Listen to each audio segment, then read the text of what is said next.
Nous avons vu hier que Dieu était souverain de toutes choses, que tout lui appartenait, que tout lui était soumis, que Satan lui-même n'a aucun degré de liberté, aucun choix possible, aucune action indépendante, aucune volonté à exprimer.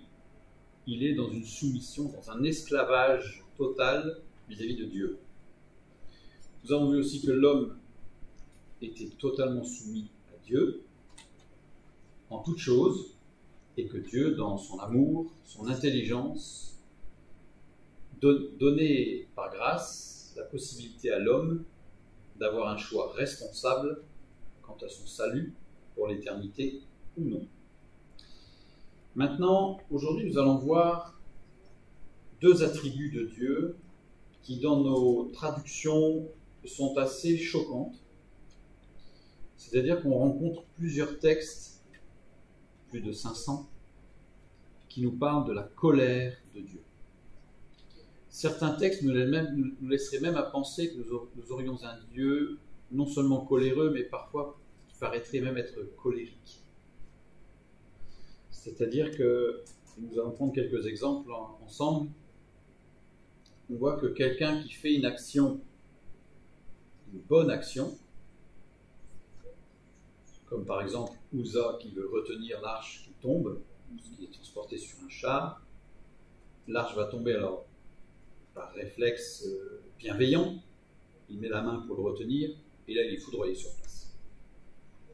C'est assez curieux, ça semble profondément injuste d'avoir un Dieu qui, alors que l'action semble parfaitement justifiée, elle est saine, et là Dieu se met en colère. Donc nous allons regarder ce que signifie cette colère de Dieu, et nous allons voir que la traduction est mauvaise, mais ce qui se cache derrière est puissant et beau. Dieu est-il coléreux? La Bible parle de la colère de Dieu. Il y a plus de 580 références qui nous parlent de sa colère. 580 références qui parlent de la colère de Dieu. Donc c'est quelque chose qui n'est pas arrivé qu'une fois dans l'histoire de l'humanité. C'est quelque chose qui est récurrent. Il s'agit bien là d'un attribut de Dieu. Il y a plus de références à la colère de Dieu qu'à son amour et sa miséricorde. C'est certainement ce qui va pousser, pour ne pas dire propulser, certaines théologies à accentuer le visage de Dieu sur la colère, sur le jugement, le châtiment, une violence en fait, qui sera utilisée d'ailleurs pour faire peur, et pour amener les gens à une conversion, non pas par amour, mais par peur. Et là, évidemment, ce n'est pas le but de la parole de Dieu. Donc ici, la colère de Dieu est quelque chose de très très important et qu'il faut bien comprendre. Elle présente, la Bible, la colère de Dieu comme faisant partie des perfections divines. Là aussi, c'est surprenant parce que vous imaginez rencontrer quelqu'un, on imagine un jeune homme et une jeune fille qui se rencontrent, et puis quelle est ta qualité intrinsèque, quelle est ta plus grande qualité? Ma plus grande qualité, c'est je me mets en colère. Je ne sais pas si ce serait considéré comme une qualité. Et pourtant, dans la parole de Dieu, elle nous est présentée comme étant une qualité puisque Dieu est parfait. Donc il y a quelque chose qui ne va pas, en fait, dans notre lecture. Tout comme son amour et sa miséricorde qui sont parfaits. Alors ça, en général, l'amour et la miséricorde, la perfection, ça rentre bien. Mais de dire que la colère de Dieu est parfaite, et on en arrive à des aberrations, à des gens qui se mettent en colère et qui vont nous parler d'une sainte colère, comme s'il existait une sainte colère. Et on va voir ce qu'il en est. La Bible glorifie la colère de Dieu. Remarquez bien qu'elle glorifie la colère de Dieu. Elle n'a jamais glorifié la colère d'un homme. C'est bien la colère de Dieu. C'est bien d'accord. La Bible présente cette colère avec détail. C'est-à-dire qu'elle nous donne des détails sur ces 580 références. Si on les cumule toutes et qu'on les regarde ensemble, on voit se dessiner avec précision ce qu'est la colère de Dieu. Avec 580 références, c'est de quoi faire. Alors la colère. La colère, qu'est-ce que la colère? Si je prends le dictionnaire, la colère, c'est le résultat d'une frustration. Et la colère est toujours synonyme de violence. Pas forcément violence physique, mais il peut y avoir une violence verbale, il peut même y avoir une violence émotionnelle, une violence relationnelle, même s'il n'y a pas de mots échangés, mais il peut y avoir un regard violent. Enfin, la colère est synonyme de violence. Jamais synonyme de bonté, douceur, quelque chose d'agréable, qui fait du bien. Elle peut être verbale, cette violence, elle peut être physique, entraîne une mise en danger systématiquement. C'est-à-dire que la violence entraîne une mise en danger. Pour sa santé, augmentation du niveau de stress, celui qui est en colère s'abîme, puisqu'au niveau cardiaque, etc., on sait que la colère, c'est très négatif. Donc augmentation du niveau de stress, augmentation du rythme cardiaque, augmentation de la tension artérielle, une mise en danger pour sa sécurité, parce que sous le fait de la colère, certaines personnes sont prêtes à faire n'importe quoi, ils perdent conscience en fait de leurs actes, ils se mettent à traverser la route sans réfléchir, ou à jeter quelque chose à la figure de quelqu'un, c'est très dangereux. Action sans attention, action impulsive, mise en danger de son équilibre. Après l'orage, sentiment de culpabilité. En général, après une colère, on n'est pas dans la paix et la joie. Après l'orage, sentiment de honte. Après l'orage, il y a des remords. Mise en danger de ses relations. Destruction d'amitié pourtant solide par la colère. Destruction du couple par la colère. Destruction des liens parents-enfants par la colère. Certains n'aiment pas parler de la colère de Dieu. Et pour cause. Parce que parler de la colère de Dieu, ça sous-entend que Dieu est dans un état de frustration. Et Dieu peut-il être frustré? Assurément non. Dieu peut-il se lâcher? Non. Évidemment, Dieu est dans une parfaite maîtrise, une perfection. Donc il ne peut pas y avoir de colère, tel qu'on l'entend en tout cas, et ce mot est forcément inapproprié, parce qu'il entraîne avec lui des connotations extrêmement chargées. Donc il est évident que ce mot n'est pas le bon mot. D'autres n'arrêtent pas de parler de la colère de Dieu. Je ne sais pas si vous avez remarqué, certains n'arrêtent pas. C'est leur témoignage ou les prédications de certains hommes de Dieu, c'est systématiquement, ils parlent de la colère de Dieu, pour faire peur. Ça permet de maintenir les gens dans la peur. Et il n'y a rien de tel que de maintenir les gens dans la peur pour les maîtriser et en faire un peu ce qu'on veut. Et les tenir soumis. Pour créer un besoin de dépendance, parce qu'à partir du moment où quelqu'un a peur, il a un besoin de dépendance, parce qu'il a besoin de quelqu'un pour le rassurer. Donc, générer la peur chez quelqu'un, c'est un moyen de le gérer. C'est un mauvais moyen. Il y a des managers qui ne managent leurs équipes que par la peur. C'est très négatif, extrêmement négatif. Mais c'est comme ça que c'est fait pour certains. Et certains gèrent un peu les enfants de Dieu de cette manière-là. Ou l'inconverti, en disant il faut lui faire peur, comme ça, par la peur, il va se convertir. Assurément non. Dieu n'est pas là pour faire peur. S'il avait voulu faire peur, il avait la puissance pour faire peur. Et ce n'est pas le cas. Ceux qui n'aiment pas parler de la colère de Dieu, eh bien, ils n'aiment pas en parler parce que cela suggère que Dieu est violent. Et ça ne va pas avec l'idée d'un Dieu amour, dont on parlera demain, l'amour de Dieu. Suggère que Dieu fait des erreurs.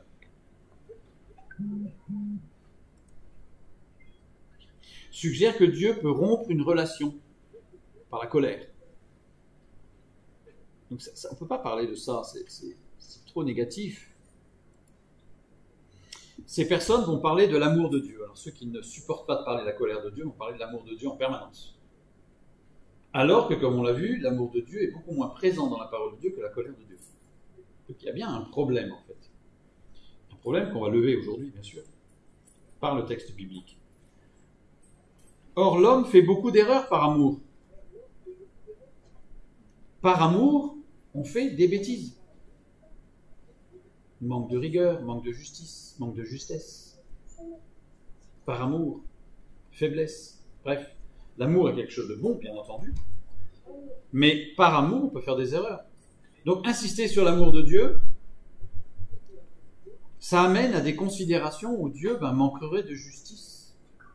faites attention à ceux qui parlent tout le temps de l'amour de Dieu. À un moment donné, on en oublie qu'il y a aussi la justice de Dieu. Donc on a par amour des actions complètement stupides, des actions impulsives par amour, et personne ne propose de ne plus parler de l'amour de Dieu, car cela impliquerait des actions ou des réactions illogiques ou impulsives de Dieu. C'est-à-dire que ceux qui parlent de la colère, mais ceux qui ne veulent pas parler de la colère, disent non, parce que là, il y a des choses derrière la colère qui ne sont pas bonnes. Alors ils vont parler de l'amour de Dieu, l'amour. Pourtant, derrière l'amour humain, il y a plein de choses qui ne sont pas bonnes non plus. Et pour autant, on ne va pas se dire, on ne parle plus de l'amour de Dieu. On voit bien qu'il y a un choix qui est fait, qui n'est pas objectif.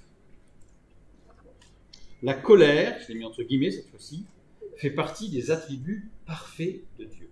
Et je l'ai mis entre guillemets parce que, justement, on a vu que derrière ce mot, cette traduction, il y a quelque chose de beaucoup plus profond. Mais au même titre que son amour n'est pas notre amour. C'est-à-dire que la colère de Dieu, on sent bien qu'elle n'est pas notre colère. Et on verra demain que l'amour de Dieu n'est pas notre amour.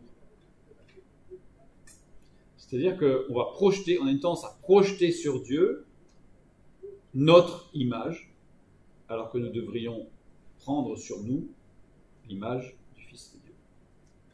Et bien souvent, dans notre compréhension des choses, on projette sur Dieu notre image. Et on humanise Dieu. Donc sa colère n'est pas notre colère. Qu'est-ce que nous allons voir ? Prenons un texte. Exode 32, 9 et 10. L'Éternel dit à Moïse, « Je vois que ce peuple est un peuple au cou roide. Maintenant, laisse-moi. Ma colère va s'enflammer contre eux, et je les consumerai, mais je ferai de toi une grande nation. » Donc là, on a même un texte qui est quand même violent. « Ma colère va s'enflammer contre eux, et je les consumerai. » C'est violent. Là, on est dans une violence extrême. Parce qu'on s'apprête à avoir un pogrom par Dieu. Dieu qui va détruire un peuple. C'est même pas une personne, il va les détruire. À l'époque, on estime qu'il y avait quand même plus d'1 million de personnes.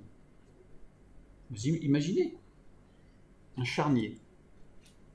Alors, je remets les mots dans l'ordre par rapport au texte original, parce que vous allez voir que c'est très important. L'Éternel dit à Moïse, « Je vois que ce peuple est un peuple roide, maintenant laisse-moi. » Et au lieu de « ma colère va s'enflammer contre eux », dans le texte original, c'est « va s'enflammer ma colère contre eux ». Vous allez me dire, ça ne change pas grand-chose, et vous allez dire que ça change tout. Vous allez voir. Le mot colère, c'est « af ». Af, à chaque fois qu'il y a la colère de Dieu, c'est « af » en hébreu. « Af » qui désigne un duel. C'est-à-dire qu'il désigne quelque chose qui est en opposition et en confrontation. Ce mot met en évidence la réaction face à un duel, une opposition forte de rivalité due à de l'arrogance. C'est très précis. C'est-à-dire que quand Dieu se met en colère, entre guillemets, af, ça veut dire qu'il réagit à une opposition arrogante. Déjà, le champ d'action d'intervention de la colère est très restreint du coup. Ça, c'est dans un cas particulier. Ce n'est pas parce que quelqu'un fait une bêtise, c'est parce que quelqu'un s'oppose à Dieu de façon arrogante. Déjà particulier. Et je vois que ce peuple est un peuple au cou roide. Et roide, bon, je n'ai pas pris toute la traduction, mais ça veut dire qu'en fait, il s'oppose de façon arrogante, littéralement. Donc c'est bien une réaction. C'est pas le peuple qui fait des bêtises, qui fait des erreurs, qui se trompe, qui fait marche arrière. Et même à la limite, qui va adorer Baal. Ça ne donne pas la colère. Par contre, ce qui donne la colère, c'est que le peuple est capable de regarder vers Dieu en disant « Non, parce que moi, je suis autosuffisant, je n'ai pas besoin de toi. » Ça, c'est de l'arrogance. Et là, Dieu se met en colère. Donc c'est particulier. La colère de Dieu n'est pas une colère émotionnelle, mais une réaction réfléchie, juste, calme et ferme face à une personne qui s'oppose à lui ouvertement ou intérieurement. C'est-à-dire que la colère de Dieu, c'est quelque chose qui se fait dans le calme, dans la réflexion, il n'y a pas d'impulsivité. C'est quelque chose qui est établi, qui est structuré, qui a une logique. Déjà, c'est loin de la nôtre, colère. C'est la nôtre. Parce que si on commence à se dire, pour me mettre en colère, je vais me donner une journée de réflexion, en général, ça finit pas par la colère. On va prendre un exemple. Dans 2 Samuel, chapitre 6, versets 3 à 7. Ils mirent sur un char neuf l'arche de Dieu et l'emportèrent de la maison d'Abinadab sur la colline. Uza et Acho, fils d'Abinadab, conduisaient le char neuf. Ils l'emportèrent donc de la maison d'Abinadab sur la colline. Uza marchait à côté de l'arche de Dieu et Acho allait devant l'arche. Lorsqu'ils furent arrivés à l'aire de Nakon, Uza étendit la main vers l'arche de Dieu et la saisit. Parce que les bœufs la faisaient pencher, la colère de l'Éternel s'enflamma contre Uza. Et Dieu le frappa sur place. À cause de sa faute, Uza mourut là, près de l'arche de Dieu. Quand on lit ce texte comme ça, on se dit, waouh, on ne sait même pas quelle faute il a pu faire, et on ne sait même pas si lui-même sait qu'il a fait une faute. Ça engendre une peur panique, cette traduction. C'était le but. Il faut savoir que les traductions bibliques, les premières traductions bibliques ont été organisées, menées par Constantin, en 300. Constantin qui avait un royaume qui s'effritait complètement, qui s'effondrait. Il n'avait plus les moyens financiers de faire la guerre, et avec ses conseillers, la seule solution qui restait pour pouvoir garder un royaume uni, c'était la religion. Et donc il est passé de persécuteur des chrétiens à chrétien, en 3 jours. Parce que comme ça, politiquement, en fait, il a créé un lien en disant, vous êtes de cultures différentes, vous êtes avec des approches différentes, mais on va être unis par un lien qui va s'appeler la religion chrétienne. Et à partir de là, il a commandé une traduction de la Bible en latin, traduction qui est orientée politiquement pour que les gens soient soumis à l'autorité, et en particulier à son autorité. Donc on voit qu'il y a beaucoup de passages qui ont été vraiment très orientés, sachant que le traducteur, s'il ne traduisait pas comme il fallait, de toute façon risquait sa vie, donc c'était un peu compliqué. Donc cette traduction est vraiment très orientée politiquement, et malheureusement nos traductions modernes s'appuient sur ce texte. Alors vous avez toujours, d'après les textes originaux en hébreu et en grec, très souvent vous avez, mais il est très facilement démontrable que ces traductions ne sont pas originales, ne s'appuient pas sur le texte original en hébreu et en grec, parce qu'il y a des tournures de phrases qui sont exactement celles du latin, et qui ne correspondent pas du tout à celles du grec ou de l'hébreu. Donc ça montre clairement qu'il y a eu quelques modifications, quelques efforts de fait, c'est très bien, mais que je pense qu'il y a d'autres efforts à faire. C'est la même chose, j'en profite, je fais une petite parenthèse, mais c'est la même chose pour la Septante. La Septante, c'est une traduction grecque de l'Ancien Testament. Il faut savoir que ce sont des juifs hébraïsants qui lisaient l'hébreu, mais hellénistes d'Alexandrie, d'Égypte, qui ont traduit le texte, mais que la traduction avait aussi une fin politique. C'est-à-dire que la Septante ont été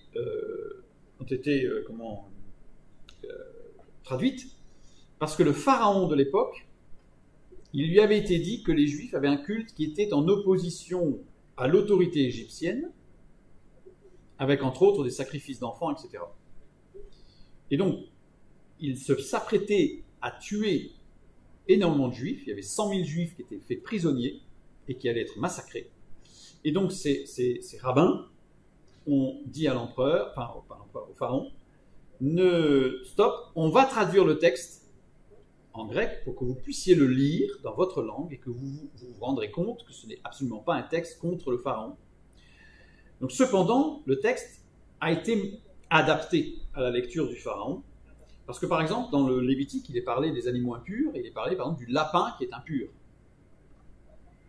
Le problème, c'est que la femme du pharaon avait comme emblème et comme surnom le lapin. Donc s'il était apparu dans le texte que le lapin était impur, c'était clair que l'empereur le prenait très mal. Donc il a été écrit le lièvre. Oui. Bon, c'est un petit détail, mais c'est un petit détail qui, voilà, sans rentrer trop en profondeur dans le texte, qui montre que voilà, c'est un texte qui n'est pas fait pour être un texte support d'une étude profonde du texte hébraïque. Cependant, il est intéressant. Il est intéressant, mais il n'est pas support. Et les rabbins eux-mêmes, dans des annotations, l'ont bien stipulé en disant qu'attention, ce texte, en aucun cas, ne doit être un texte qui doit servir de base à une étude biblique de l'Ancien Testament.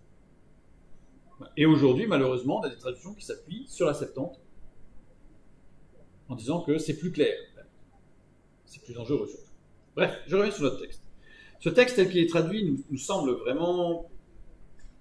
Ça nous donne une sensation désagréable. Alors regardons-le de près. Pas de trop près, mais rapidement.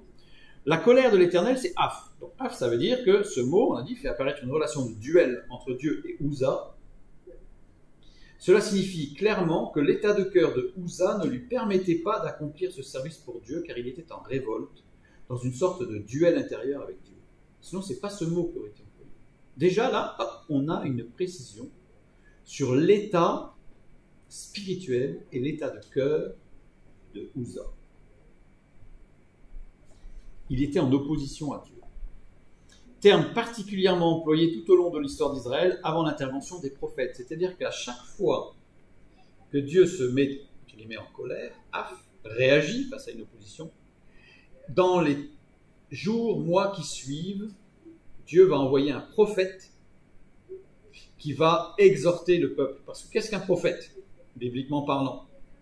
Un prophète, ce n'est pas quelqu'un qui vous dit l'avenir.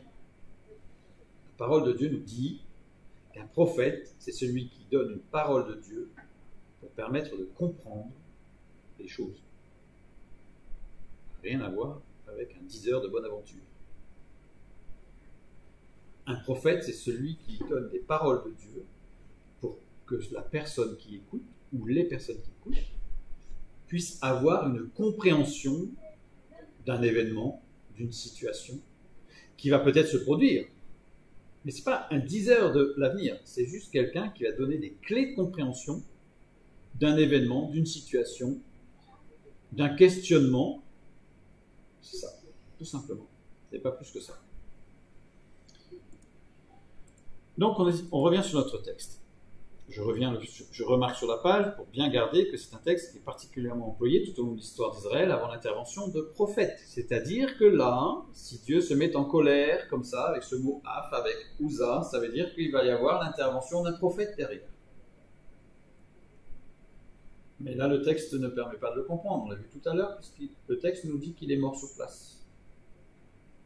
Déjà, il y a une opposition entre ce terme et ce qu'on nous a dit après. On voit qu'il n'y en a pas. Va s'enflammer. Chara. Ce verbe est employé 90 fois dans la parole de Dieu. Alors c'est particulier parce que 90 dans la parole de Dieu, c'est le symbole de l'action de Dieu qui rétablit dans sa fonction. C'est-à-dire qu'à chaque fois qu'il y a 90, ou un mot 90 fois, c'est toujours en lien avec une action de Dieu qui rétablit dans sa fonction. Quelqu'un qui a chuté et que Dieu va rétablir. Quelqu'un qui s'est égaré et que Dieu va ramener. La brebis perdue. Pourquoi Jésus a-t-il choisi 99 100. Une en moins, 99. Parce que 99, ça fait apparaître le 90. Il va rétablir la brebis. Et le 9, c'est le royaume de Dieu. Sarah avait 90 ans quand elle enfanta Isaac. C'est précis. Pourquoi 90 ans? Parce qu'elle a été rétablie dans sa fonction maternelle à 90 ans, suite à toute une progression spirituelle, parce que sa stérilité était dans le plan de Dieu pour amener Sarah et Abraham à comprendre beaucoup de choses et à être prêts à recevoir le fils de la promesse. 90 ans, elle a été rétablie dans sa maternité. Donc, Chara est conjugué à la troisième personne du singulier du radical. Kal au mode imparfait, justif. La conjugaison hébraïque, on ne va pas faire un cours, c'est compliqué. Mais cette conjugaison, elle est très particulière et il faut absolument la souligner. Le justif, c'est un mode particulier qui s'emploie pour exprimer les nuances de volonté. C'est-à-dire que le justif, c'est toujours un supérieur qui parle à un inférieur et qui donne un ordre, ou un inférieur qui parle au supérieur et qui obéit à l'ordre. Il y a toujours une question de hiérarchie et d'obéissance. Donc c'est-à-dire que quand il dit « va s'enflammer », il est au justif. C'est-à-dire qu'il y a un ordre d'un supérieur vers un inférieur. Il se passe quelque chose. Un exemple. Dans 2 Samuel, chapitre 19, verset 38, on a le texte, rapidement, qu'il passe. Quelqu'un qu'il passe. Et là, dans le verset 38, c'est une demande de permission. Et dans le texte qui suit, on nous dit qu'il passe, et c'est une permission accordée. C'est du justif à chaque fois. C'est-à-dire que, voilà, il y a une obéissance. Alors là, ça a commencé par l'inférieur qui a demandé au supérieur. Le supérieur a répondu oui. Vas-y. Il y a toujours une question d'autorité. Donc ça veut dire que dans le verbe de s'enflammer ici, il y a une question d'autorité divine. Alors il existe 2 modes. Il existe le coortatif, quand c'est je, et le justif, c'est quand il. Mais sinon, c'est la même chose. D'accord ? Et ça veut dire qu'il se conjugue de la même manière que l'inaccompli, c'est-à-dire l'imparfait, mais correspond au subjonctif. C'est-à-dire que quand on a un imparfait justif, ça veut dire que c'est un subjonctif, donc ça veut dire qu'il est probable que. Ça veut dire que le texte biblique ne dit pas qu'il s'est enflammé ou qu'il va s'enflammer de façon assurée. C'est qu'il va se passer quelque chose en fonction des conditions, en fonction de la réaction, ici, de Uza. Donc en fonction de ce que Uza va faire, il va se passer des choses. Le mode du subjonctif, c'est le mode de la probabilité, de la possibilité. L'action décrite peut ou non se produire en fonction des circonstances. C'est possible. On pourrait presque en anglais utiliser le maybe. Il se peut que. Je reviens sur Raha. Voilà. Donc, si je regarde maintenant comment il s'écrit, ce mot, ce verbe, conjugué à la 3e personne du singulier du mode radical au mode imparfait justif, c'est veihar. Veihar. Nous voyons que les 2 premières lettres désignent le dédain, le dégoût, le rejet. Un dégoût total, un rejet total. Une ordure qu'on jette. Et les 2 dernières lettres désignent ce qui est brûlé. Désignent des excréments. Désignent le trou des latrines. Ces 2 lettres désignent l'anus. Pour dire, c'est. Désigne un rejet total de Dieu de ces personnes. C'est-à-dire que si jamais Dieu va intervenir, de façon réfléchie, calme, mesurée, pour amener la personne à changer. Mais si cette personne continue son arrogance et son opposition, alors Dieu va la rejeter. Vous savez, c'est quand on dit Dieu aime tous les hommes, non ? Non. Il y a plus de 500 textes où il est écrit que Dieu déteste, rejette et il va haïr certains hommes et certaines femmes. Dieu n'aime pas tous les hommes. Ça choque. Mais ça, on verra ça demain. Il y a un silouk, c'est-à-dire que juste dessous, ici, là, sous le mot, il y a un petit trait vertical qui s'appelle un silouk, indique que c'est le dernier mot du verset, c'est-à-dire que le va s'enflammer, c'est le dernier mot du verset, c'est-à-dire qu'il se passe quelque chose, mais que ce n'est pas lié à la colère. Ce sont 2 choses différentes. Donc en fait, il faudrait y mettre un point. Maintenant laisse-moi, point. Va s'enflammer, on va voir ce que ça veut dire, point. Ma colère contre eux. On structure petit à petit. On a vu qu'il fallait l'intervention des prophètes, comme je l'ai dit ici, le prophète c'est celui qui est inspiré et qui agit de pas et qui manifeste la puissance de Dieu. Voilà, tout simplement, ce n'est pas un diseur de bonne aventure. En employant le terme « rara », Dieu continue à interpeller Moïse en lui signifiant qu'il cherche un prophète. Parce qu'en fait, tout ce texte ici, c'est pas par rapport à Uza ici, c'est par rapport au peuple, mais montre que Moïse n'avait pas compris.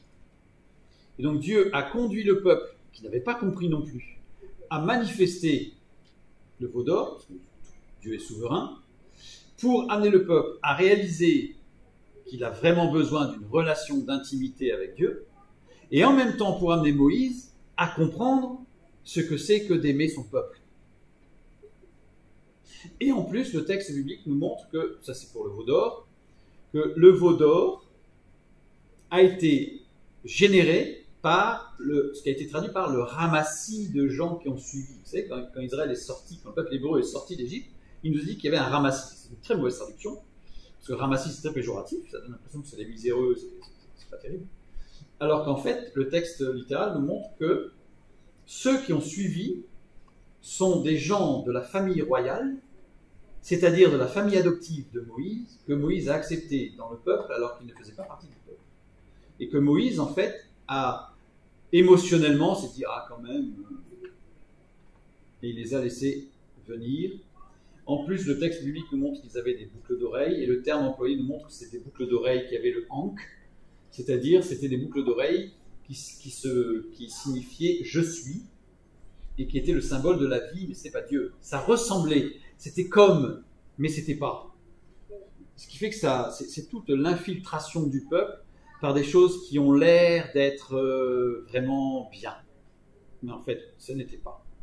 Et donc là, Dieu va montrer à Moïse, et dans ce texte, l'Éternel dit à Moïse, je vois que ce peuple est un peuple au cou roide. Parce que quand il dit maintenant laisse-moi, c'est pas ça la traduction. La traduction c'est, ça laisse sous-entendre que Moïse, il faut que tu sois prophète. Tu n'es pas prophète, Moïse. Tu es accusateur, manager, mais tu n'es pas prophète. Et il faut que tu deviennes un prophète. Et quand il dit ici, le texte, quand il emploie le mot colère, af, ça sous-entend, il faut l'intervention d'un prophète, Moïse. Et qui va être le prophète, Moïse? Pour que Moïse il finisse par comprendre que c'est avec lui. Et après, Moïse va devenir un prophète. Un grand prophète. Pas parce qu'il va dire l'avenir, parce qu'il va parler de la part de Dieu pour donner des explications et que les gens comprennent ce qu'il faut comprendre. Et non plus accuser. Donc là, c'est toute une dynamique extraordinaire que l'on découvre au travers de ce que signifie colère. Une colère, c'est pas quelque chose qui tape, c'est quelque chose qui construit. Donc Moïse va continuer à l'interpréter. Littéralement, c'est maintenant réagis enfin spirituellement. Littéralement, c'est ça. C'est Dieu dit à Moïse, alors évidemment, traduit comme ça, Moïse aurait perdu un peu de son aura, parce que... Et littéralement, il faut dire, je vois que ce peuple est un peuple roide. Maintenant, Moïse réagit enfin spirituellement. Là, il le secoue un peu quand même. Il le secoue même beaucoup. C'est ce que Dieu nous dit parfois. Les prophètes, le mot grec, c'est prophétesse, celui qui donne des clés de compréhension en grec. Celui qui expose, déclare une chose qui ne peut être connue que par révélation divine. Ce n'est pas un diseur de bonne aventure. Celui qui, par ses messages, enseigne, réfute, réprouve, console les autres. Si Dieu vous donne des paroles de consolation pour un frère ou pour une sœur, vous êtes un prophète. Et vous êtes un grand prophète. Si Dieu vous donne une parole de connaissance pour l'avenir, vous n'êtes pas prophète. Dieu vous a donné une parole de connaissance. Ce n'est pas du tout la même chose. Il y a un mélange. Si vous êtes un témoin de Christ, si vous rendez témoignage, si Dieu vous a donné cette capacité d'avoir un discours adapté à votre interlocuteur pour vraiment que le témoignage soit puissant, vous êtes un prophète. Parce que vous réfutez l'esprit du monde. Et donc vous êtes un prophète. C'est ça le prophète. C'est la définition du prophète de Dieu. Le prophète n'est ni un faiseur de miracles, ni un révélateur de l'avenir. Ou un diseur de bonne aventure. Ça, c'est pas un prophète.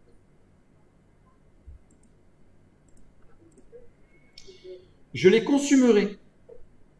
Littéralement, ça veut dire être complet, être à une fin.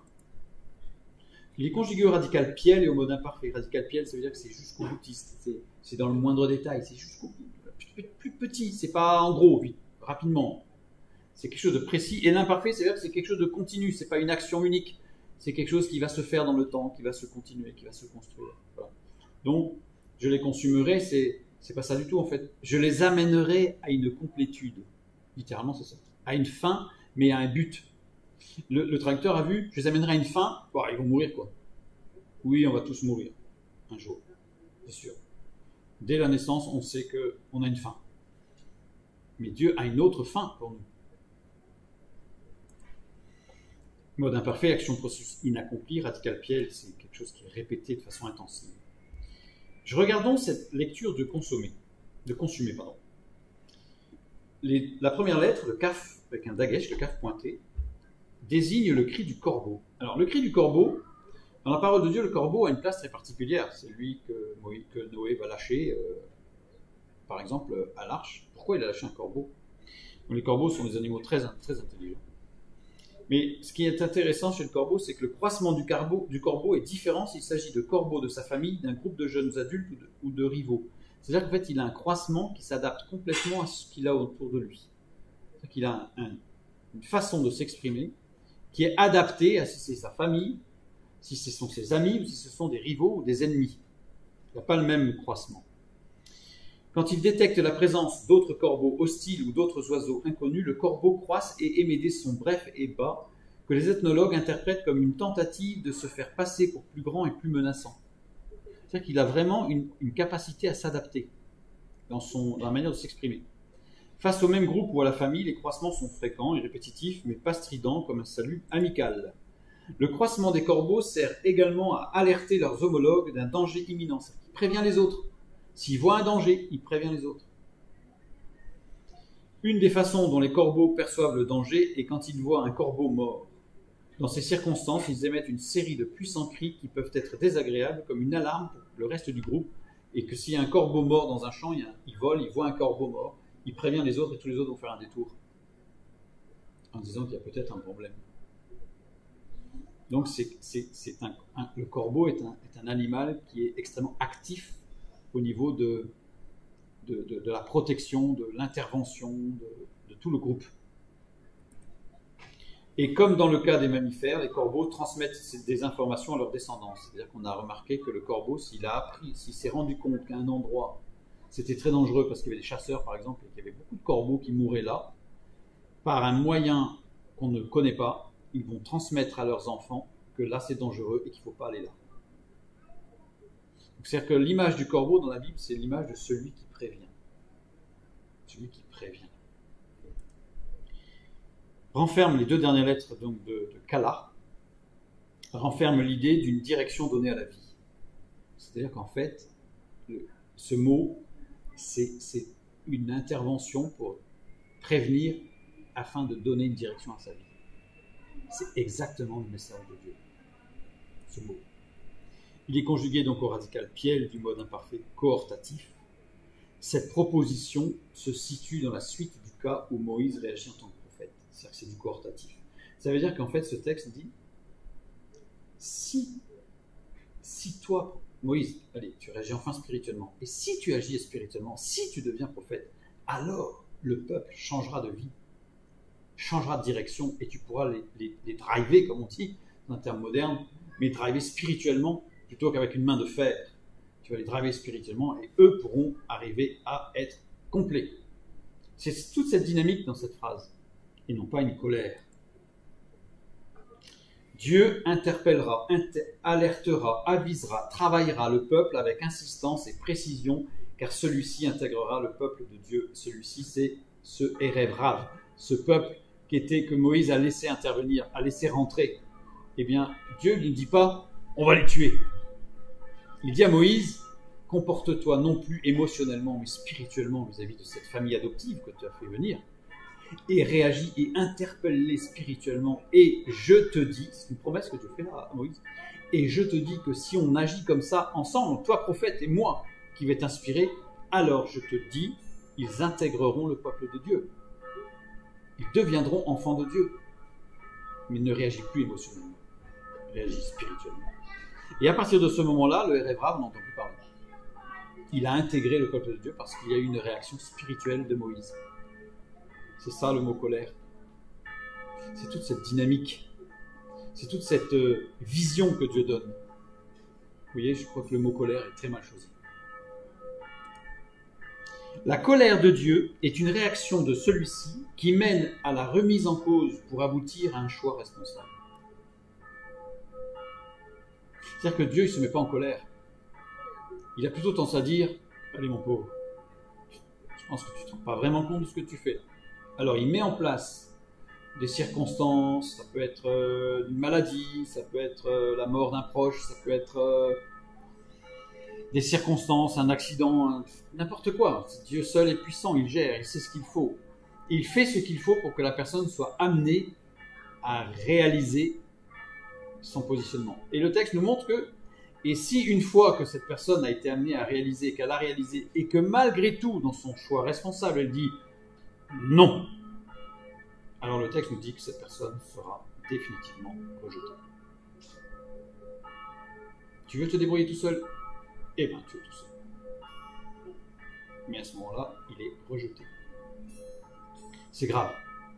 C'est pour ça que cette notion de colère de Dieu intervient dans des cas particuliers. De quelqu'un qui a déjà eu le message, de quelqu'un qui s'est entêté, de quelqu'un qui s'est converti, qui a fait marche arrière. Enfin, mais ça montre qu'il y a eu tout ce qu'il fallait et qu'il y a eu un entêtement répété. Et il arrive un moment donné où Dieu dit, maintenant, c'est fini. On ne se joue pas de Dieu. Il est patient, mais il est aussi juste.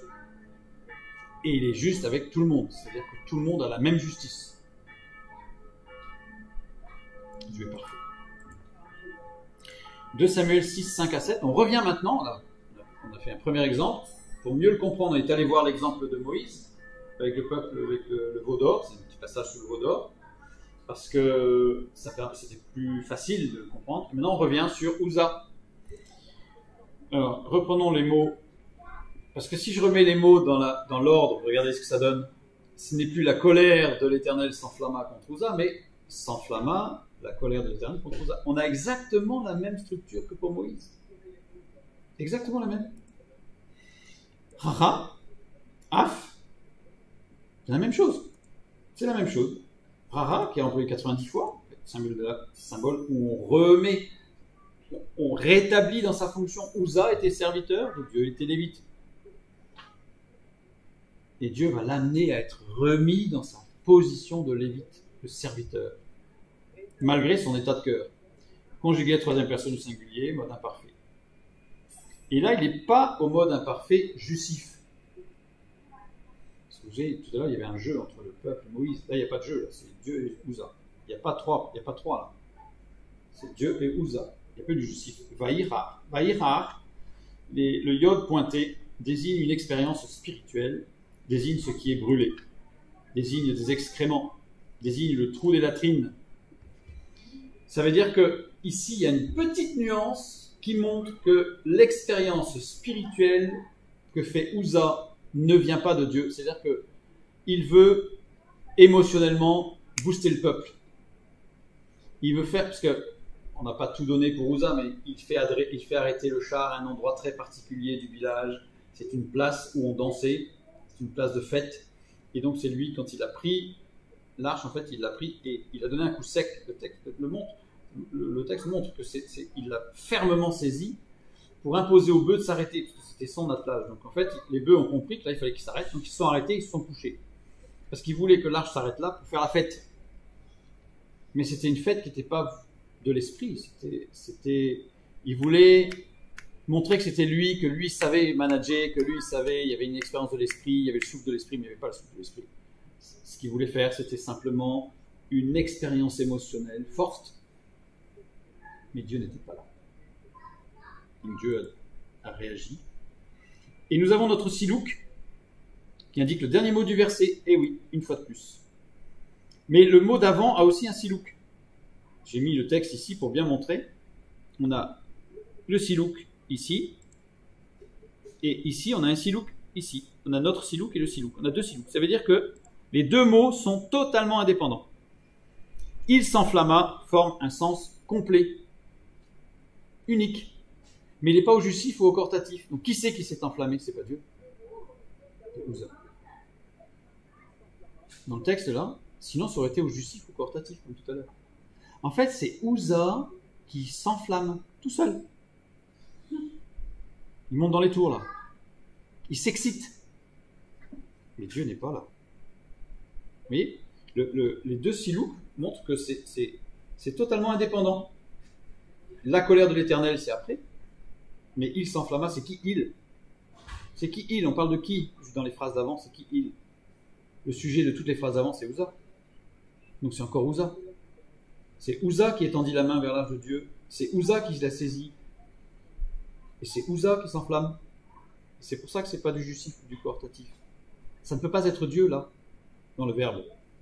Parce qu'à chaque fois qu'il s'agit de Dieu, on a du justif ou du coortatif. C'est-à-dire qu'on n'a pas vaïra, mais veïra. C'est pas la même chose.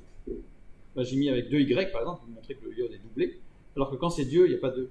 D'accord. Ça change tout. Et remarquez que à l'oreille, ça ne change rien. C'est-à-dire que ça ressemble. Vaïra, veïra. Il y a le EA. Il y a une petite différence subtile. Et dans un cas, c'est Dieu qui mène à la vie. Dans l'autre, c'est l'homme qui s'excite tout seul, donnant l'apparence que c'est Dieu. Mais ce n'est pas Dieu. On ne simule pas. On ne simule pas. C'est ce qu'a voulu faire Uza. Et donc là, forcément, c'était une opposition ferme à Dieu. Il, c'est Uza. Il s'enflamma. C'est Uza. C'est Uza. Quand le verbe est attribué à Dieu, il est conjugué à l'imparfait justif et il s'écrit veïra pour désigner un possible rejet de Dieu. Et tout le temps dans le texte biblique, quand il y a écrit que c'est Dieu qui s'est enflammé, c'est veïra. Mais si c'est vaïra, c'est que c'est l'homme qui s'excite tout seul. Et là, Dieu réagit parce qu'en fait, c'est un affront qui est fait à Dieu. Donc là, ça nécessite une intervention de Dieu. Mais pas pour taper dessus, pour ramener. Et s'il insiste, il sera rejeté. Et s'il est rejeté, c'est fini. Le mot trop tard existe dans le langage de Dieu. Et il n'est pas uniquement réservé à la mort. Il peut être trop tard dans une vie, avant la mort. Il y a des hommes qui ont fait des choix qui, de toute évidence, ont dépassé la limite du trop tard. Et le retour n'était plus possible. On en connaît quelques noms. Adolf Hitler. Quand on regarde la biographie d'Adolf Hitler, on se rend compte qu'il a eu maintes occasions de venir à Christ. Et qu'à chaque fois, il s'est opposé et qu'à un moment donné, ça a été trop tard. Et là, il a sombré dans un occultisme effrayant, puisque nous savons par les personnes qui l'entouraient, ses proches, que quand il préparait ses discours, il s'enfermait dans son bureau et il l'entendait hurler de terreur en disant « Les deux, ils sont deux, ils montent des ténèbres ». Et c'était les deux démons qui lui enseignaient ses discours. Mais ça, c'est quand ça a été trop tard. Et malgré tout, Dieu était maître de toutes choses. Uza rejetait Dieu au travers d'une action spirituelle, j'ai mis entre guillemets, opposée à une action de l'esprit. C'est-à-dire que c'était pas non plus les puissances démoniaques. Attention. Mais il simulait une expérience spirituelle. Et il voulait faire la fête, danser, musique. S'il y avait eu un ampli, je pense qu'il l'aurait mis à fond. Pour créer une ambiance. Et Dieu n'était pas là. Dieu ne voulait pas que ça s'arrête là. Il ne voulait pas que ça s'arrête là. Enfin, il ne voulait pas. Dieu avait prévu, il a conduit pour que Uza fasse cette expérience. Et si on continue le texte, David est amené à mettre, il prend peur, et il met l'arche chez Obed-Edom, pendant 3 mois. Et le texte nous montre que Dieu a conduit David à mettre chez Obed-Edom, parce que Obed-Edom va bénéficier, ça va lui permettre de revenir à la foi. Un homme qui s'était endormi, qui s'était assis dans sa vie spirituelle, qui va se réveiller, et c'est pour ça que le texte un peu plus loin dans le livre des Chroniques va nous dire que 62 de ses descendants étaient serviteurs de Dieu, c'est-à-dire qu'en fait il n'y avait personne au départ, mais il a renouvelé son expérience avec Dieu, parce que Dieu a conduit l'arche chez lui pour dynamiser cette famille qui attendait l'action de l'esprit. Puis David va le reprendre, et tout ça, à chaque fois Dieu conduit toutes choses, et à chaque fois Dieu fait une œuvre extraordinaire de grâce et de renouvellement. Donc il cherchait, Uza, à simuler une expérience spirituelle remarquable au travers d'une stimulation émotionnelle forte via le sensationnel. Il voulait du sensationnel. Il faut que ce soit sans sas. Il faut que ça jette. Et en faisant ça, forcément, qui était celui qui était sous les projecteurs? Lui. Lui qui, forcément, se montrait comme étant l'homme spirituel incontournable. Et non. Et dans le sensationnel, il y a sens. Tout ce qui est sensationnel, c'est excitation des sens. Dieu n'est pas dans l'excitation des sens. Et il ne le sera jamais. Jamais. Donc, si je continue maintenant dans le texte, si je traduis plus littéralement, Voilà. David et toute la maison d'Israël jouaient devant l'Éternel de toutes sortes d'instruments de bois, de cyprès, des harpes, des luttes, des tambourins, des sistres, des cymbales. Lorsqu'ils furent arrivés à l'ère de repos et de battage, pour être précis, de Nakon, Uza méprisait l'arche de Dieu et la saisit fortement, amenant les bœufs à la faire pencher. Il s'enflamma pour une expérience émotionnelle, je traduis littéralement en fait. L'Éternel, dans sa réaction qui suscitera l'intervention d'un prophète, tout ce qui est en mauve, ça veut dire que c'est le sens qui n'est pas direct dans le mot, mais qui est sous-tendu par le mot, contre Uza, face à sa provocation, et Dieu le frappa sur place à cause de sa faute. Uza mourut là, près de l'arche de Dieu. Donc la fin là, elle est violente. On va la regarder.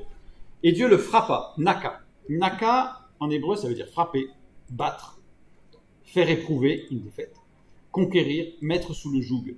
Il est conjugué au radical ifil, causatif actif. Ça veut dire il fit frapper. Littéralement, c'est ça. Puisque c'est à l'ifil, c'est faire quelque chose. Donc, le verbe c'est frapper. Donc, il fit frapper. Uza. Action directe et indirecte. Direct, c'est lui qui donne l'ordre. Et c'est quelqu'un d'autre qui le fait, mais c'est lui qui donne faire. Donc, c'est lui qui est le décideur, le responsable. Et il fait faire l'action par quelqu'un. Par qui va-t-il faire frapper Uza? Il fait battre. Dieu le fit atteindre dans son corps. Parce qu'en fait, c'est littéralement, je ne rentre pas trop dans les détails pour ne pas perdre de temps, mais en fait, Dieu va le toucher dans son corps. Va le faire toucher dans son corps. Il va se passer quelque chose. Par qui? Par qui? Qui va frapper Uza? Eh bien, nous avons cette structure dans Job, chapitre 2, versets 6 et 7. L'Éternel dit à Satan, voici, je te le livre.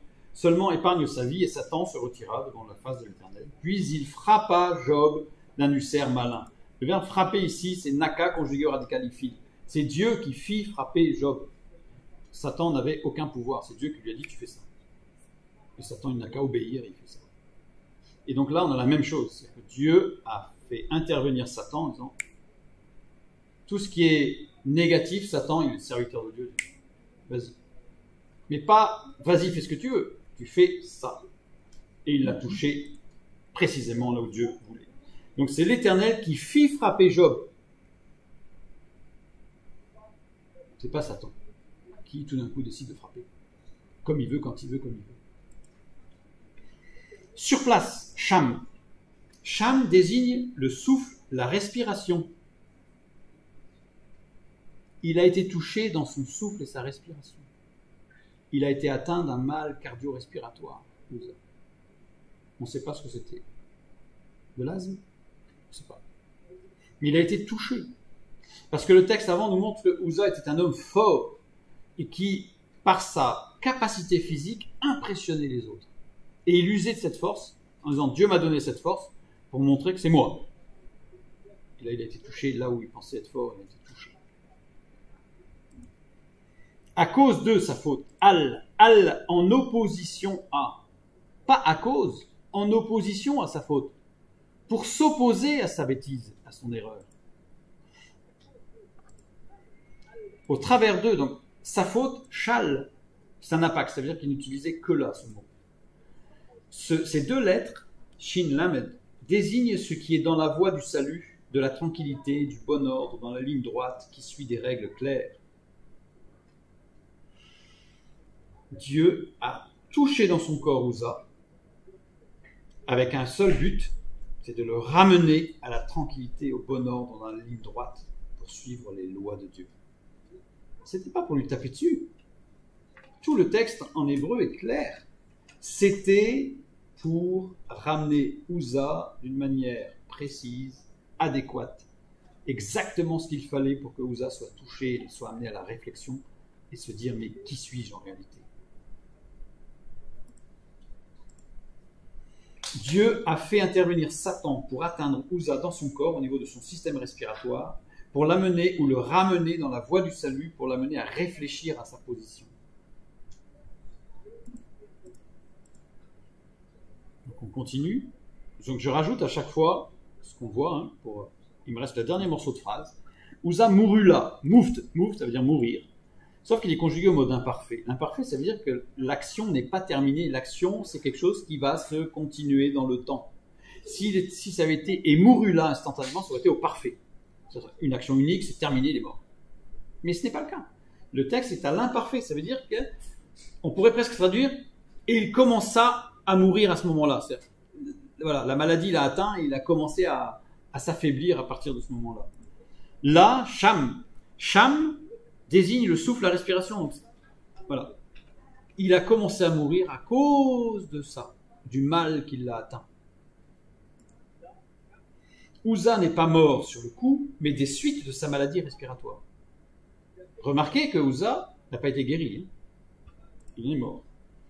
Près de l'arche de Dieu, près, extraordinaire ce mot, im, désigne une tendance à la réunification, à la réunion, la jonction, la conjonction, un rapprochement pour former un ensemble uni. C'est-à-dire que à partir de ce moment-là, il a été malade, cette maladie l'a amené à la mort, mais il est mort uni à Dieu. Uni à l'arche de Dieu, celle qui, justement au début du texte, celle qu'il méprisait, merci. Celle qu'il méprisait. C'est-à-dire qu'on voit bien que toute l'action de l'esprit a eu raison de l'orgueil de Uza. C'est incroyable, extraordinaire. Le plan de Dieu s'est accompli. L'ensemble des faits et des actions, y compris celles de Satan conduites par Dieu, a abouti au retour de Uza dans la voie du salut. Et remarquez que Uza n'a pas été guéri. Mais ce n'est pas à cause de sa faute. C'est parce que Dieu sait qu'il est probable que s'il avait été guéri, il aurait rechuté. Et il valait mieux qu'il meure de cette maladie respiratoire, uni au Père et dans la félicité pour l'éternité, que d'être guéri, en m'être jeté plein les yeux, et en réalité, arriver à un échec. Donc, Dieu est souverain maître, et nous avons eu ici un exemple de ce qu'est la colère de Dieu. Alors, si la prochaine fois que vous avez envie de vous mettre en colère, vous agissez comme ça, alors là, je pourrais parler d'une sainte colère. Là, mais il n'y a que Dieu qui peut agir comme ça. Et regardez, l'écriture. Au tout départ, l'Éternel, dans sa réaction contre Uza. Uza, ça y est, il est en opposition au début, là. Uza. Uza s'écrit avec 2 zayn et un et à la fin. Pardon, un chat. Donc, nous avons une écriture particulière de Uza, sachant que les 2 premières lettres qui servent d'été de soutien et de lettres suivantes, ils se montrent parés au dehors et brillent. C'est-à-dire qu'en fait, au début, Uza, c'était gonfler le poitrail en disant « Moi, je suis un costaud, vous pouvez vous appuyer sur moi, c'est moi le chef ici, c'est moi, je vais vous faire des trucs, ça va être formidable. » Ça, c'est Uza au début. C'est Uza au début. Qui veut être un exemple au regard de ses capacités? C'est Uza au début. Et si, alors, ici, alors, je suis passé vite, là. Ici, vous avez Uza mourut là, près de l'arche. Uza, ici, dans le texte original, il n'y a pas Uza. C'est il. Il mourut là. Il n'y a pas Uza. Donc, pour aller voir un autre texte, c'est dans 2 Samuel 6, 3b. Donc, avant l'événement. Je vous ai parlé de Uza. Uza et Ajo, fils d'Abinadab, conduisaient le char neuf. Et là, Uza s'écrit avec un Aleph à la fin et non pas un E. Ça se prononce pareil. C'est-à-dire que il n'y a pas de différence. Pour nos sens, il n'y a pas de différence. Mais à l'intérieur de Uza, il y a une grosse différence. C'est que ça se finit, ça veut dire que les 2 premières lettres qui servent d'été de soutien et les 2 lettres suivantes, idée de mouvement, de direction donnée par Dieu. C'est-à-dire que quand il était jeune, le texte nous montre quand il était sous l'autorité de son père, parce qu'il disait Uza Yajo, fils d'Abinadab. Donc quand il était sous l'autorité de son père, c'était un homme qui marchait avec Dieu. Puis il a dévié. Il s'est opposé à Dieu. Et Dieu l'a pris par le lobe de l'oreille tout doucement, il l'a ramené gentiment sur le droit chemin. Mais sans aucune violence. Sans aucune violence. Évidemment, il a fallu la violence de la maladie, mais ce n'est pas la violence en rétribution à cause d'eux. C'est que c'était le moyen d'arriver à. C'est pas du tout la même chose. Qui est un exemple au regard de l'action de Dieu dans sa vie.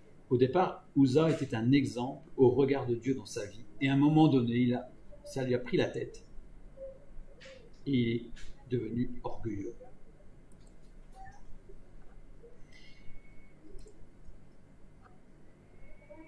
Et le retour de Uzzah, c'était pour ça qu'on parle d'un retour et non plus d'une conversion, parce que le texte nous montre qu'il était avec Dieu.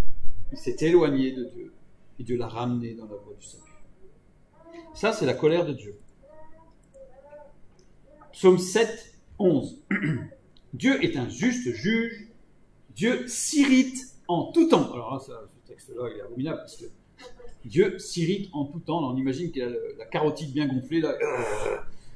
C'est pas possible, évidemment. S'irriter, Zaham. Zaham, dénoncer. Dieu est un juste juge, il dénonce en tout temps. Il ne permet pas le mensonge. Il est la vérité. C'est-à-dire que dès que ce n'est pas la vérité, il dénonce la vérité. On ne joue pas. Il n'y a pas de demi-vérité. Une demi-vérité est un mensonge. Si quelqu'un fait tout pour que la personne croie quelque chose, mais elle peut dire. Ça vous est jamais arrivé ça? Des gens qui vous disent des choses pour que vous puissiez être amené à penser que, mais ils l'ont pas dit. Allez, moi j'ai pas dit, c'est pas ma faute, moi j'ai pas dit. Ben il a menti en fait. Parce qu'il a amené au faux, donc il a menti. C'est exactement la même chose quand Jésus dit celui qui regarde une femme adultère a déjà commis adultère. C'est le même principe. Vous savez, dans la parole de Dieu, qui est adultère? Celui qui donne son corps ou sa vie à un autre que l'élu. Mais l'adultère, donc ça peut être une femme ou un homme, d'accord, qui a des relations sexuelles avec d'autres.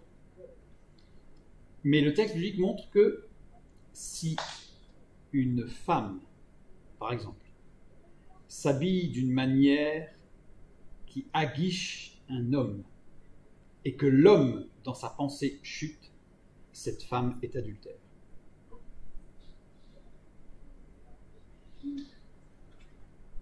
C'est pas la peine de dire « Ah non, mais moi non, cette femme est adultère. » Idem pour un homme.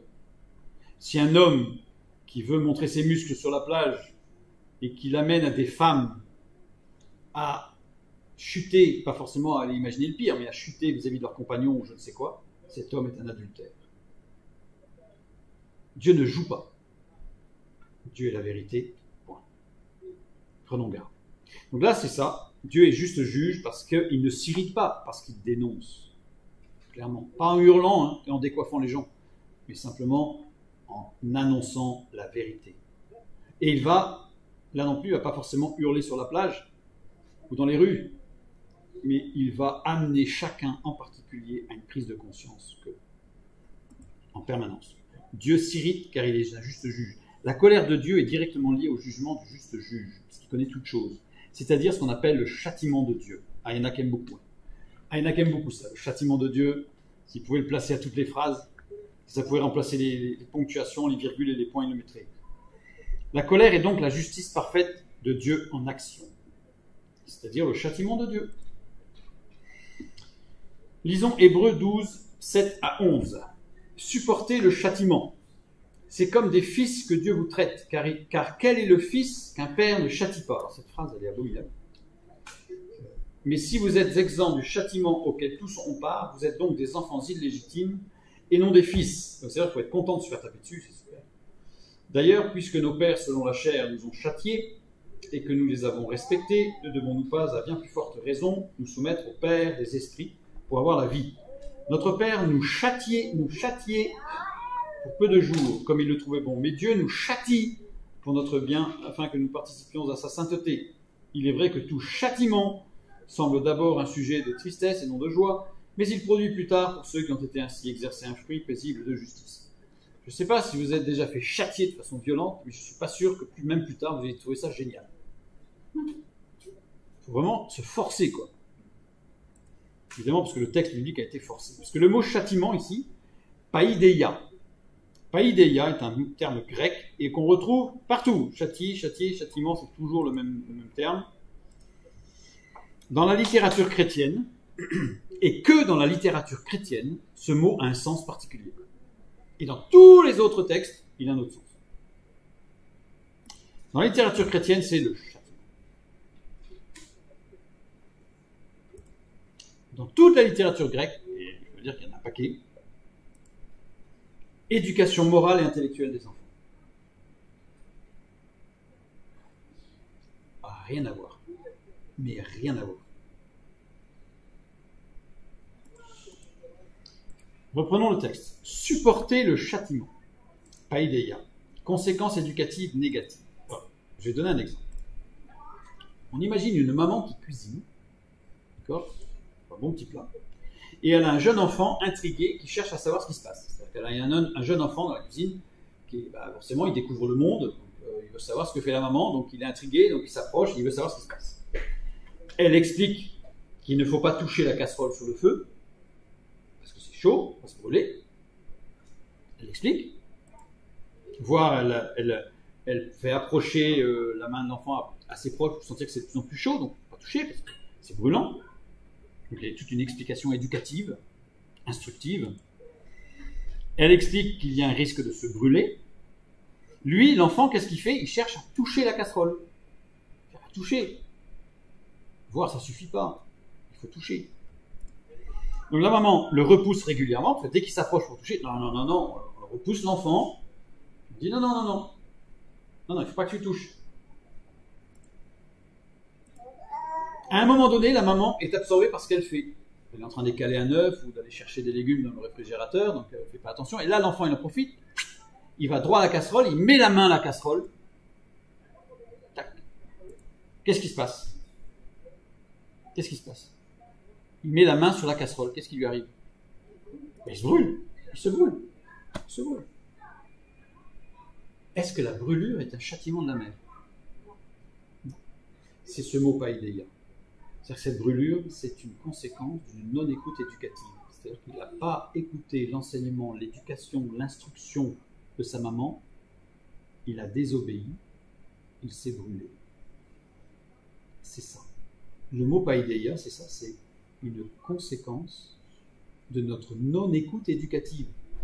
C'est-à-dire que le châtiment de Dieu, ça ne concerne pas quelqu'un qui ne connaît pas la vérité. Le châtiment, ce mot, paideia, concerne ceux qui ont connaissance de la vérité et qui, malgré tout, désobéissent. Paideia, c'est comme de dire à quelqu'un, de dire, écoute, quelqu'un, par exemple, qui vient d'Afrique, Corne de l'Afrique, il fait chaud, il est habitué à se baigner toute l'année, pas de problème. Puis il arrive un jour en Suisse, ou en France, en Europe, dans un lac de montagne, il est froid. Et on lui dit, non, surtout, on est en hiver en plus, tu te baignes pas. Parce que si tu te baignes, tu vas tomber malade. Donc on lui explique et tout, on peut même faire des cours de biologie, tout, on explique tout. Là. Et le lendemain matin, qu'est-ce qu'il fait? Pouf, il saute dans l'eau, alors qu'il neige. Il ressort, il est malade. Le soir même, il a la fièvre, il est malade. Est-ce que c'est un jugement de notre part? C'est tout simplement une conséquence de sa non-écoute éducative. Mais si personne ne lui avait rien expliqué, qu'il arrive, il fait très chaud en montagne, et il ne sait pas que l'eau, elle est à 5 degrés parce que c'est un glacier, il voit un plongeoir, il saute, wouhou, il tombe dans l'eau, il est malade. Ce n'est pas une paideia, parce qu'il ne savait pas. Donc ce n'est pas ce mot, ça va être un autre. Mais ce n'est pas ce mot. Ce mot, c'est vraiment une conséquence d'une non-écoute éducative. Il y a eu l'éducation, il y a eu l'instruction, puis on n'a pas écouté. C'est très précis. Est-ce un châtiment de la maman? Non, évidemment. Il s'agit d'une conséquence d'une non-écoute éducative de l'enfant. Une paideia. C'est-à-dire que pour nous, le châtiment de Dieu à notre rencontre, c'est exactement la même chose. Ce n'est pas un coup de batte de baseball qu'on va se prendre derrière la tête parce qu'on a désobéi. C'est des conséquences inéluctables, suivant des lois. Il y a des lois physiques que Dieu établit, il y a des lois morales et il y a des lois spirituelles. Et donc, voilà. Mais Dieu nous prévient. Et après, on assume. Job 5, 17 et 18. Heureux l'homme que Dieu châtie. Ça, c'est abominable. De traduit comme ça, c'est abominable. Il faut être heureux de se faire taper. C'est abominable. C'est abominable. Ne méprise pas la correction du Tout-Puissant. Il fait la plaie et il la bande, il blesse et sa main guérit. Je reprends le texte plus précisément. Voici, heureux l'homme que Dieu châtie, ne méprise pas la correction du Tout-Puissant. Voilà. Châtier, yakar. Yakar, qui veut dire réprimander, corriger, se rendre compte, démontrer, destiner. Et il est conjugué au mode ifil. Ça veut dire que littéralement, c'est heureux l'homme que Dieu fait châtier. Ifil, faire quelque chose. Donc c'est heureux l'homme que Dieu fait quelque chose. Radical factitif, faire. Donc on ne peut pas faire réprimander. Tu as déjà vu ça, quelqu'un qui fait faire réprimander? Dans l'éducation, c'est pas cohérent. On ne peut pas destiner, on ne peut pas faire destiner quelqu'un. Destiner, ou on le destine à quelque chose ou pas, on ne peut pas faire destiner. Donc c'est rendre compte. C'est-à-dire que, littéralement, voici heureux l'homme que Dieu rend lucide. Pas du tout pareil. Parfois, pour être rendu lucide, il faut passer par des moments difficiles. Mais ce n'est pas un châtiment. Heureux l'homme que Dieu rend lucide. Heureux l'homme sur lequel Dieu a les regards. Et on a les deux sens, on peut lire de deux manières, ou heureux l'homme auquel Dieu fait faire une démonstration de la grâce. C'est-à-dire qu'un homme ou une femme qui vit dans une situation physique difficile, mais qui manifeste la grâce de Dieu, l'amour de Dieu, la joie, la paix, il fait une démonstration magistrale autour de lui. Heureux cet homme et cette femme. Heureux cet homme et cette femme qui font une démonstration magistrale de la puissance de Dieu au travers de leur être. C'est ce que ce texte nous dit. C'est ce que ce texte nous dit. Ça veut dire que cette première partie de verset, on a deux traductions possibles. Voici, heureux l'homme que Dieu rend lucide, ou voici, heureux l'homme auquel Dieu fait faire une démonstration de la grâce et de la puissance de Dieu. On est loin du châtiment. On est même à l'opposé du châtiment. On est vraiment dans une dynamique de construction de vie. Plus, ne méprise pas la correction du Tout-Puissant. Alors la correction, c'est moufsar. Moufsar, action de détourner la tête pour enseigner, montrer, faire comprendre autre chose. C'est vraiment ce mot qu'on utilise si un professeur va dire à ses élèves, il va pointer du doigt quelque chose, il va dire « regardez là ». Okay, regardez là. Donc du coup, tout le monde va détourner la tête pour regarder ce que le professeur est en train de montrer. Ou regarder la lune, en pointant la lune. Donc, tout le monde va lever la tête. Et donc tout le monde va tourner la tête de ce qu'il était en train de regarder pour se concentrer sur ce qu'on lui montre. Ne méprise pas quand Dieu te montre quelque chose. Ne détourne pas la tête, mais au contraire, détourne la tête de ce que toi, qui t'intéresse, mais va regarder ce que Dieu est en train de te montrer. C'est ça que ça veut dire. Comme le fait de faire tourner le regard des étudiants ou d'un enfant pour expliquer quelque chose de nouveau ou de grand. Ne méprise pas, ma'as, dégoûter, dédaigner, être écœuré. Verbe employé aux endroits pivots du livre de Job. Job 5,17. Voici, heureux l'homme que Dieu rend lucide. Si je devais traduire littéralement, je ne pourrais même pas faire qu'une seule phrase en fait. Je suis obligé de dire, voici, heureux l'homme que Dieu rend lucide, et heureux l'homme auquel Dieu fait faire une démonstration. Et toi, ne sois pas écœuré par l'enseignement antithétique du Tout-Puissant. Antithétique, ça veut dire qui s'oppose à ce que tu crois être vrai. Parfois, Dieu nous donne des enseignements qui sont choquants. On est surpris. Et là, on se dit, non, ça ne rentre pas dans mes règles, ça. Ne sois pas comme ça. Laisse Dieu agir. Et suis Dieu, même dans un chemin qui te semble curieux, voire écœurant. Voire révoltant. Ne te révolte pas. C'est ce texte qu'il dit là. Parce qu'il est en train, soit il est en train de te rendre lucide, soit il est en train de te faire faire une démonstration.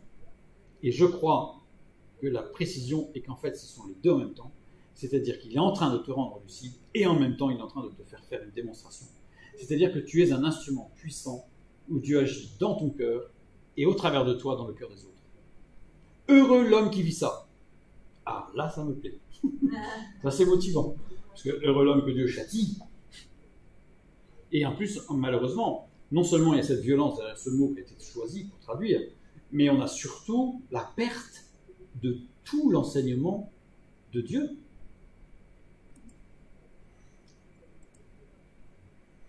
Surtout que être écœuré par l'enseignement antithétique du Tout-Puissant concerne chacun de nous qui observons notre prochain.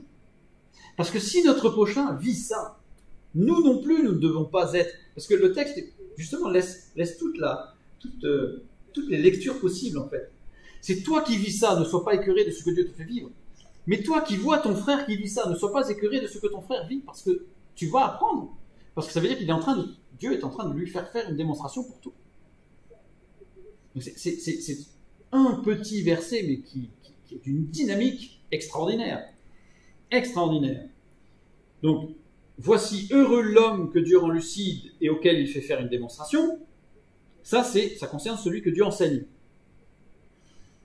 Et toi, ne sois pas écœuré par l'enseignement qui peut être révoltant, qui peut être surprenant, qui peut être déroutant de Dieu, qui voit ça. Mais ça peut être dans le sens. Ça peut être nous, ça peut être les autres. Les autres que Dieu peut utiliser pour faire une démonstration. Du coup, pour nous rendre lucides, en fait, on voit que c'est une dynamique fraternelle. Et là, la notion de l'Église, elle est là. Nous sommes un corps. Chaque cellule interagit avec les autres cellules. Et l'interaction, elle est là. C'est-à-dire que l'Église, le corps de Christ, doit être cette dynamique, doit être le point central de l'action de l'Esprit pour rendre ces enfants, les enfants de Dieu, lucides, leur faire des démonstrations à tous les autres enfants de Dieu et que chacun fasse des démonstrations à l'autre. C'est une dynamique permanente et qui va forcément aller vers l'extérieur, puisqu'il arrivera un moment donné où ça va forcément par l'Esprit faire une démonstration au regard des inconvertis, de nos familles, de nos amis, et ça va les rendre lucides, et c'est parti, c'est une sorte de dynamique, comme une sorte de réaction nucléaire qui s'enchaîne, mais c'est une réaction de l'Esprit, celle-là. Nous venons de voir ce qu'était la colère de Dieu. Nous sommes tous d'accord que ce mot ne correspond pas du tout à ce qu'il y a derrière. Traduction conduite par des hommes qui voulaient soumettre la population à un pouvoir politique. Malheureusement, notions qui sont reprises aujourd'hui par des responsables spirituels qui veulent diriger les fidèles d'une manière politique et non pas d'une manière spirituelle par l'Esprit. Que Dieu vous bénisse.